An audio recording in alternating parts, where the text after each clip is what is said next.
Curtis, Washington Post laying off 1/3 of their staff. It's a dying entity. Mhm. Bezos is losing millions and millions of dollars a week. He's had enough. They cut out the sports. They cut out the DC Metro desk. That's now a skeleton desk. They had already cut out covering Virginia. Now they're covering out. They're cutting out international. 1/3 of their staff gone, laid off, whatever you want to call it. And this is after they cut half their staff. So they're down to about a sixth of what they were when Bezos took this over. Reaction to this, Curtis Houck. Yeah, this is a disaster. I mean, 2023, John, they lost $77 million. 2024 reports say was probably close to $100 million. Now, of course, the left is out there saying, well, of course, it's conservatives' fault. It's also the fault of the Bezos and his editors and the editorial board because they didn't endorse Kamala Harris. They didn't endorse all the Democrats and said, we're not going to do political endorsements anymore. We're going to have the editorial board. We're going to bring in a guy from Jonah Goldberg and Steve Hayes is the dispatch. So we're not going to have like extreme TDS. We're only going to have mild TDS. And that, they claim is why the subscribers plummeted and they're losing tons of money. But as you point out, this has been a situation that's been going on for a long time. They were cutting people years before this. And so, they're kind of stuck here where they're basically Politico with an official op-ed page and columns. And nobody's going to want to buy that when all you're doing is covering the White House, the Hill, the courts, some government agencies, and some national news.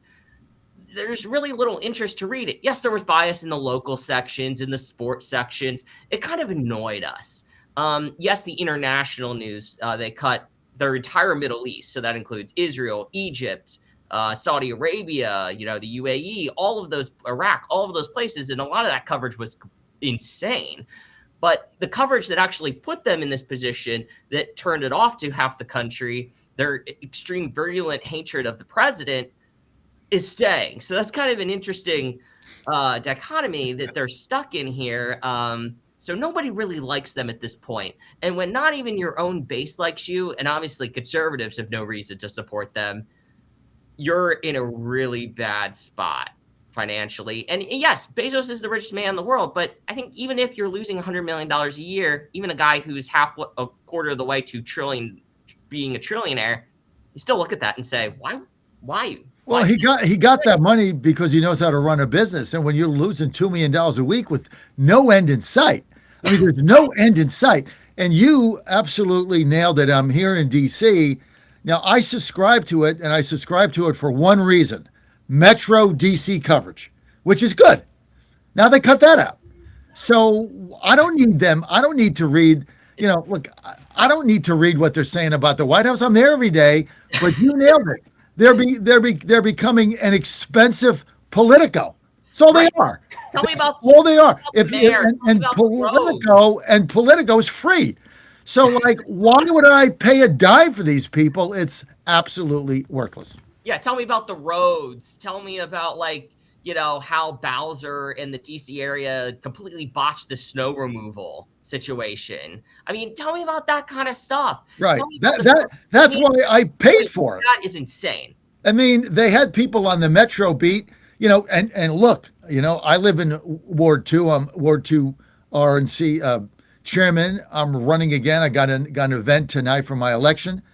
But listen, our snow was removed, but you go to Ward 7 and 8, which is in the most economically challenged or poorest areas of town, they didn't remove the snow. I mean, that should be covered, right? Obviously, they prioritize the business areas here. But now they're not going to cover that because they cut those people out. Why would I subscribe to this rag? Yet again, it is the Simpsons principle. Am I out of touch? No, it is the children who are wrong. That's where we are with these folks. They're not willing to look inward. They're not, it could be one thing if you're just trying to turn the car around, but yet the car's still kind of careening over the edge. Instead of going face down, it may now go down backwards. Either way, you're still going over the cliff. The left has decided that the New York Times and the Wall Street Journal and everything else, the Atlantic, where most of the Washington Post staff have gone to, those are the official organs of the liberal elite blue sky brigade. The Liberal League Blue Sky Brigade.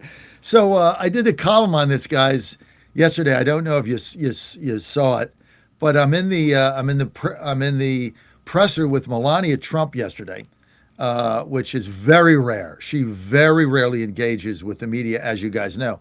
Very rare. She's very elegant. We go in the East Wing where the First Lady's office is. She's there with two survivors from the horrible Hamas hostages. They came to D.C. They reached out to the White House. They said, "We'd love to shake your hand, give you a hug. If it wasn't for your husband, we'd still be hostages. We thought we were going to die." It was a beautiful event.